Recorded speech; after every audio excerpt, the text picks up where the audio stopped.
Musawadavir Sikkhapadang Smadhiyami.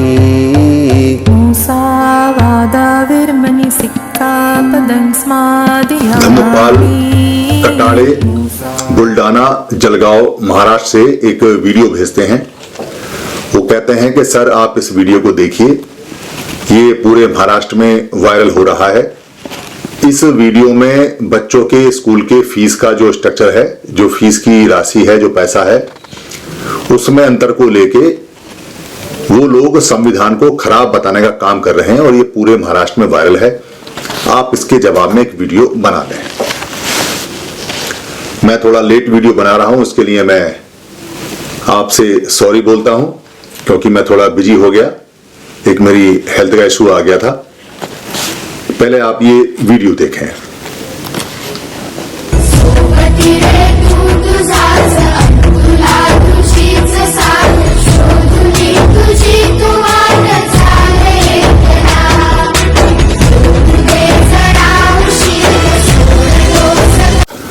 तकरीबन 15-16 साल पहले मैं दिल्ली स्टूडेंट के बुलावे पे, जो दिल्ली यूनिवर्सिटी के स्टूडेंट हैं उनके बुलावे पर दिल्ली यूनिवर्सिटी गया था और वहां क्रीमी लेयर का झगड़ा चल रहा था ओबीसी में। क्रीमी लेयर पे मैंने एक बात वहां रखी थी, लगभग सिमिलर वैसी ही बात है। दरअसल भारत के जो छोटे छोटे नन्हे नन्हे बच्चे हैं, उनका जो दिमाग है, मन मस्तिष्क है, वो बिल्कुल क्लियर होता है, मगर उनके माँ बाप, उनके रिश्तेदार, उनके आस पड़ोसी और उनके नेता ही उनके दिमाग में जातिवाद, कास्टवाद, वर्णवाद या धर्मवाद, ये सारी चीजें लगातार भरते रहते हैं, ये सोचकर के ये उनका भला कर रहे हैं। अनंत उनका ही भला होने की बजाय फिर उनका बुरा होना शुरू हो जाता है और वो मेन उद्देश्य से भटककर इन छोटी छोटी चीजों में लग जाते हैं। दरअसल जो यहाँ फीस का स्ट्रक्चर है, जिसमें ओपन कैटेगरी का और सबसे लोअर कैटेगरी का जो अंतर है वो लगभग 65 गुना है, और ये अंतर जो बनाता है, पहले उसको ध्यान दें। पूरे भारत में एक भी ऐसा उदाहरण आपको नहीं मिलेगा जब किसी लोअर कैटेगरी वाले ने ये कहा हो कि भाई आप हमारी फीस को कम रखो और जो ओपन कैटेगरी है उसकी फीस को बढ़ा दो। एक भी सिंगल कहीं स्टेटमेंट ऐसा नहीं मिलेगा जब लोअर कैटेगरी के किसी व्यक्ति ने यह कहा हो कि मेरी फीस कम रखो और ऊपर की बढ़ा दो। एक भी रिप्रेजेंटेशन सरकार के लिए या कहीं भी आपको नहीं मिलेगा जबकि किसी ने यह कहा हो कि आप ओपन कैटेगरी की फीस बढ़ा दो। दरअसल ओपन कैटेगरी की फीस बढ़ाने के लिए कहा किसने है और फीस के स्ट्रक्चर को अलग अलग बनाने के लिए कह कौन रहा है? ये काम सरकारें कर रही हैं। सरकारें क्यों कर रही हैं? सरकारों से पूछना चाहिए। आप संविधान से पूछते हो, आप बाबा साहब से पूछते हो, आप जो लोअर कैटेगरी के जो लोग हैं जो फीस कम दे रहे हैं उनसे पूछ रहे हो, तो डंडा कोई और मार रहा है और रो कहीं और जाके रहे हो। भी डंडा मारने वाले से पूछो ना कि हमारी फीस को क्यों बढ़ाया।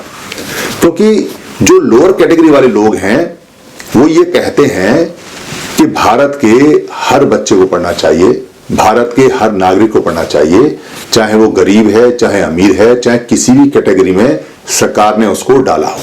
कैटेगरी सरकार ने बनाई है, ये ध्यान रखिए, सरकार बनाती है कैटेगरी। और जो लोगों ने पुराने विधान से जातियां बनाई हैं या जातियां को मेंटेन करके रखा हुआ है, उन्होंने कैटेगरी बनाई है। जो लोअर कैटेगरी में आते हैं या लोअर कास्ट में आपने जबरदस्ती धकेले हुए हैं, जबरदस्ती आप उनको मानते हैं, उन्होंने कभी कोई कैटेगरी नहीं बनाई। कौन ऐसा बेवकूफ है जो ये कहेगा कि मैं कैटेगरी बनाता हूं, मैं कास्ट बनाता हूं और मैं अपने आप को नीचे रखूंगा, मैं आपको लोअर रखूंगा? वो जो बनाएगा वो तो अपने आप को ऊपर रखेगा हमेशा। एक नेचुरल सी, एक प्राकृतिक सी, एक नैसर्गिक सी, एक कुदरती बात है। इसलिए लोअर कास्ट या लोअर सिस्टम या लोअर वर्ण व्यवस्था में जो लोग आते हैं उन्होंने कोई सिस्टम नहीं बनाया, सिस्टम ऊपर से बन के आया है। तो ये सिस्टम भी फीस का सरकार ने बनाया है, तो सरकार के पास जाकर रोना चाहिए। हम लोअर कैटेगरी वाले लोग तो ये कहते हैं, जो हम दबे कुचले लोग हैं वो ये कहते हैं, हम जो बिना सुविधा के लोग हैं, जिनके पास कोई सुविधा नहीं है, वो ये कहते हैं कि फीस का स्ट्रक्चर एक सा होना चाहिए, सभी स्टूडेंट की फीस एक सी होनी चाहिए और जीरो होनी चाहिए, कोई फीस नहीं होनी चाहिए। पढ़ाई के लिए कोई पैसा नहीं। स्टेट का काम है, सरकार का काम है कि पूरे भारत को साक्षर करे और पढ़ाए। वो अपनी जिम्मेदारी अगर नहीं निभाती है और फीस को बढ़ा के रखती है तो ओपन कैटेगरी के लोगों को उसको कहना चाहिए कि फीस क्यों बढ़ाई है, इसका जवाब उन्हें मांगना चाहिए। तो बहुत सारे जो आधे बुद्धिजीवी हैं वो लोग एक साथ खड़े हो जाएंगे, चिल्लाएंगे, कहेंगे फिर पैसा कहां से आएगा, इतना यूनिवर्सिटी, इतना कॉलेज, इतना ये सब स्ट्रक्चर चलाने के लिए पैसा कहां से आएगा। एजुकेशन इन्वेस्टमेंट होती है किसी स्टेट की, यानी कोई दुनिया के अंदर जो देश हैं वो अपने सारे लोगों को पढ़ाते हैं, वो जानते हैं कि आज हम इन पे इन्वेस्टमेंट कर रहे हैं, कल ये जब बाहर जाके नौकरी करेंगे, देश से बाहर जाके कमाएंगे, मल्टीनेशनल कंपनियां खोलेंगे, जब ये अपने देश में खूब काम करेंगे तो उस देश से जो टैक्स आता है और जो पैसा आता है, वो पैसा और टैक्स इन्हीं की मेहनत से आता है, वो पैसा रिटर्न होगा वहां से। ऐसा भी कर सकते हैं कि आप ये कह सकते हैं कि जो व्यक्ति नौकरी करेगा या काम करेगा वो बाद में 2% या 3% अपनी सैलरी का देगा। आप डायरेक्ट टैक्स भी ले सकते हैं, आप इनडायरेक्ट भी ले सकते हैं। तो पढ़ाएंगे, ट्रेनिंग देंगे, इंडस्ट्री का सामान सिखाएंगे, टेक्नोलॉजी सिखाएंगे, टेक्निकल चीजें सिखाएंगे, मेडिकल की चीजें सिखाएंगे, तो पूरी दुनिया में जाके लोग कमाएंगे। और जब पूरी दुनिया में लोग जाके कमाएंगे तो बहुत पैसा आएगा, और जब बहुत पैसा आएगा तो उस पैसे से आप सरकार चला सकते हैं, कॉलेज चला सकते हैं। इसके अलावा जितने कॉलेज और जितने स्ट्रक्चर भारत के अंदर आज हैं उनको 3 शिफ्ट में चलाया जा सकता है, सुबह, दोपहर और शाम को 3 शिफ्ट में चलाया जा सकता है। वो एक ही शिफ्ट में चल के बंद हो जाते हैं, वो असेट से बेकार जाता है। जो गवर्नमेंट सेक्टर में जो लोग हैं वो पढ़े लिखे लोग हैं, उनसे पढ़ाई का, ट्रेनिंग का काम लिया जा सकता है, वो बड़े मजे से दे सकते हैं। जो पेंशनर्स हैं, जो पेंशन, जिन लोगों को पेंशन दी जा रही है, उनके पास में स्किल है, वो खाली पड़े हुए लोग हैं कि वो देश को पढ़ा सकते हैं, उनकी ड्यूटी लगाई जा सकती है। अपने देश के लिए देशभक्त लोग इतना तो कर सकते हैं। जो लोग बहुत हायर एजुकेशन में एजुकेशन ले चुके हैं वो वोकल स्टडी कर सकते हैं। आज की डेट में तो सुविधा है, यूट्यूब है, फेसबुक है, फलाना है, ढलाना है, ऑनलाइन है, वो पढ़ा सकते हैं, वीडियो बना सकते हैं। एक बार पढ़ाने का जो वीडियो बनाए वो हजारों लोगों को पढ़ा सकता है। जो कंपनियां हैं, मल्टीनेशनल कंपनियां हैं या जो भारत की कंपनियां हैं, वो अपने यहाँ ट्रेनिंग सेंटर खोलना कंपलसरी कर सकती हैं। बस जिस चीज की आपकी कंपनी है उसका आपको एक ट्रेनिंग सेंटर भी बनाना है। मेडिकल कॉलेज है तो आप वहां नर्सिंग का कोर्स भी चलाइए, वहां डॉक्टर का भी चलाते हैं, बनाते हैं। कोई कंपनी है टीवी बना रही है तो वहां टीवी बनाने का कोर्स उनको कंपलसरी किया जा सकता है कि फैक्ट्री तभी लगेगी जब आप यहाँ एक कोर्स भी चलाएंगे। तो हजारों प्रकार के जो कोर्स हैं वो कोर्स चल जाएंगे, जिससे स्किल क्षमता बढ़ जाएगी और पैसा एक नहीं लगेगा। ये छोटी छोटी बातें, छोटे छोटे काम बड़े आसानी से किए जा सकते हैं। आपके पास में इतने सारे मीडिया, इतने सारा टीवी है, अगर टीवी पे आप कंपलसरी कर दें कि सुबह 7 बजे से लेके और 9 बजे तक सिर्फ एजुकेशन की बात होगी, एजुकेशन क्लास लगेगी, तो 2 घंटे पूरी देश को एक साथ पढ़ाया जा सकता है। पर पढ़ाने की इच्छा हो तब ना। यहाँ तो सरकारें पढ़ाने को और ज्यादा इंडस्ट्री बना रही हैं, पढ़ाने को बिजनेस बना रही हैं और मोटी मोटी फीस लगा रही हैं। मोटी मोटी फीस लगाने का क्या मतलब है? किसी व्यक्ति से, किसी स्टूडेंट से अगर आप 20 लाख रुपए पढ़ाने का ले लेंगे तो वो क्या सोच के पढ़ेगा? 20 लाख उसका लगा है, 5 साल में वो 40 लाख हो जाएगा, तो उसको ऐसा नौकरी चाहिए जिसमें उसका कम से कम 1 करोड़ रुपया आए। तो उसका ध्यान पढ़ने में, पढ़ाने में, भारत को बढ़ाने में नहीं है, उसका तो पैसे जो उसने खर्च किए हैं उसको निकालने में है। फिर एजुकेशन एक तरफ हो जाएगी, बिजनेस एक तरफ हो जाएगा, फिर तो दुकान हो जाएगी, बस पैसा कमाना है और कुछ नहीं करना है। तो आप इसको बिजनेस बनाने में आमादा क्यों हैं? क्योंकि अगर आप इसको बिजनेस बनाते हैं, आप इसको व्यापार बनाते हैं, आप इसको इंडस्ट्री बनाते हैं, तो फिर एजुकेशन नहीं फैलेगी, फिर व्यापार फैलेगा।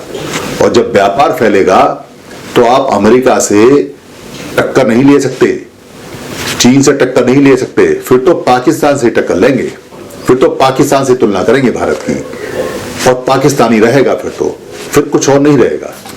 इसलिए बराए मेहरबानी के आप एजुकेशन के स्ट्रक्चर को जीरो कीजिए और आपस में भारतीयों को लड़ाना बंद कीजिए। जीरो सबकी फीस कीजिए, पैसे की कोई दिक्कत नहीं आने वाली है। एक बार आप इन्वेस्ट करेंगे तो जीवन भर कमाएंगे, जीवन भर एजुकेशन सेस, एजुकेशन पैसा, एजुकेशन टैक्स पूरे जीवन वो कमा के आपको देता रहेगा। इतना दे देगा कि आप सोच नहीं सकते। इसको इंडस्ट्री मत बनाइए, बल्कि इसको एक हब बनाइए। जैसे भगवान बुद्ध के समय और उसके बाद के राजाओं ने यहाँ 23 यूनिवर्सिटी विशाल बनाई थी, जिसमें पूरी दुनिया के लोग पढ़ने आते थे और हम एजुकेशन के फील्ड में नंबर 1 थे। ये गुरुकुल की परंपरा वहीं से आरंभ हुई है, जो जंगलों में भगवान बुद्ध ने जंगल साफ कर करके जो राम बनाए, आराम बनाए और वहां लोगों को रमण कराया, जहां लोग रमे, जहां पढ़े और पढ़ने के बाद पूरी दुनिया में फैले। उस एजुकेशन की बदौलत यहाँ जीडीपी पूरी दुनिया की 26% हुई आज भी हो सकती है अगर आप देशभक्त हैं, अगर आप सच्चे हैं। और ये वीडियो चलाकर आप लोगों के मन मस्तिष्क में बंटवारा मत कीजिए, क्योंकि जो कैटेगरी में छोटे हैं, जो लोअर हैं, उनके पास कुछ है नहीं, वो बहुत गरीब हैं, उनके पास एजुकेशन आएगी तो भारत को वो सशक्त कर पाएंगे। फिर सवाल ये आता है कि अगर सबको पढ़ाएंगे तो इतने सारे जो डिग्री और कॉलेज हैं उनका कैसे बात बनेगी। एक कहानी सुनाता हूं। हम 4 दोस्त हैं, चारों दोस्तों के जो बच्चे हैं वो एक साथ ही लगभग स्कूल पास करके कॉलेज के लिए आने लगे। तो एक के बच्चे को एडमिशन दिल्ली में नहीं मिला, दूसरे वाले को दिक्कत हो गई कि उसको दिल्ली के बाहर मिल रहा था, तीसरे वाला ओबीसी था, उसने कहा कि उसका यहाँ उसके बच्चे का एडमिशन हो गया। तो वो आपस में लड़ने लगे। वो कहने लगे कि ये जो मार्क्स सिस्टम है ये बड़ा खराब है, कम मार्क्स वाले को दिल्ली में सीट मिल रही है और ज्यादा मार्क्स वाले को जो ओपन कैटेगरी में उसको बाहर मिल रही है। वो आपस में लड़ने लगे, दोस्ती खराब होने लगी। तो मैंने इंटरव्यू किया, मैंने ये कहा क्या तुम तीनों के बच्चे नहीं पढ़ने चाहिए? उन्होंने कहा पढ़ने चाहिए। क्या दिल्ली के सारे बच्चे नहीं पढ़ने चाहिए? कह रहा जी पढ़ने चाहिए। क्या दिल्ली के सारे बच्चे दिल्ली में नहीं पढ़ना चाहिए? वो कहने लगे जी पढ़ने चाहिए।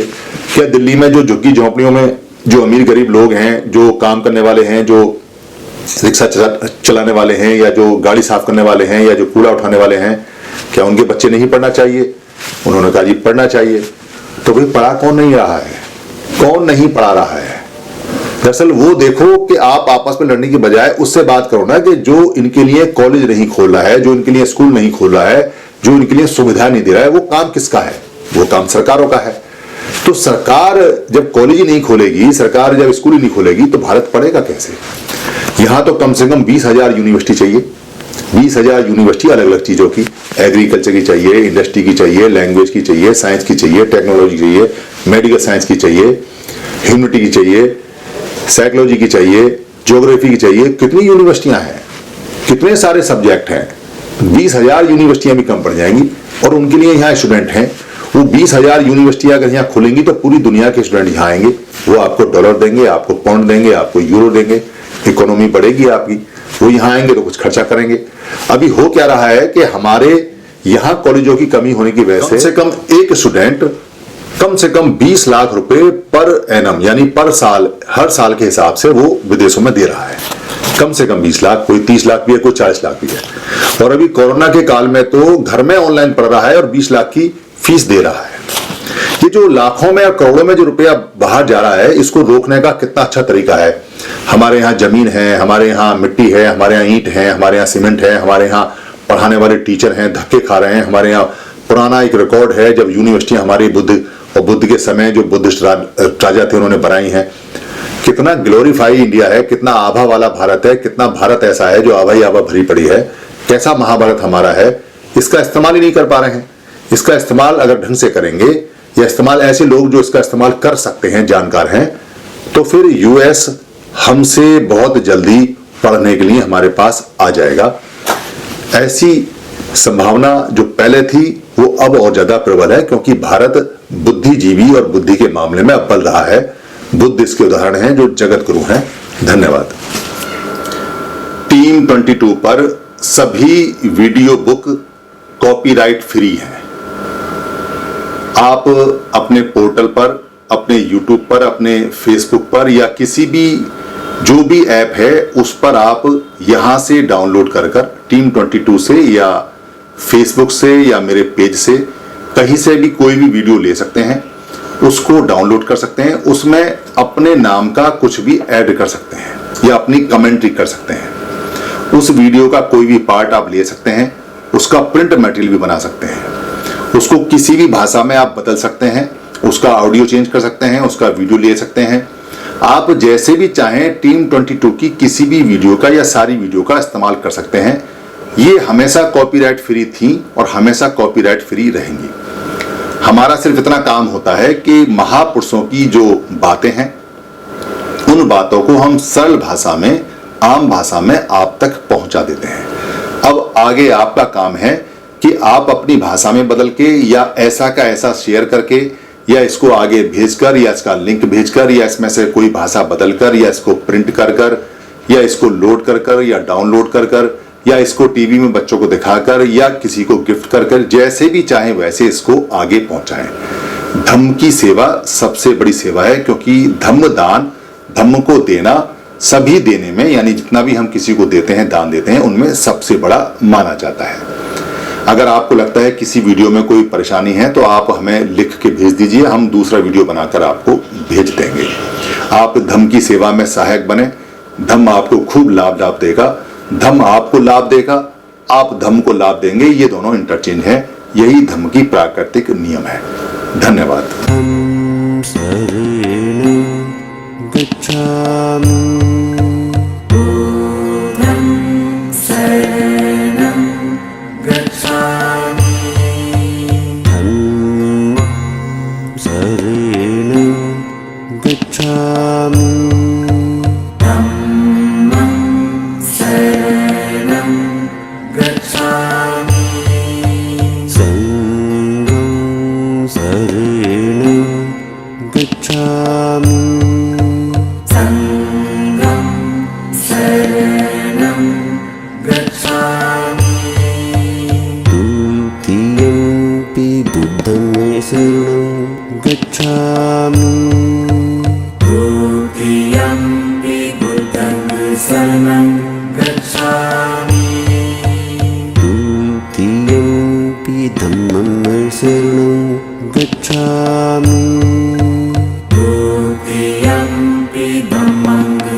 संगं शरणं गच्छामि।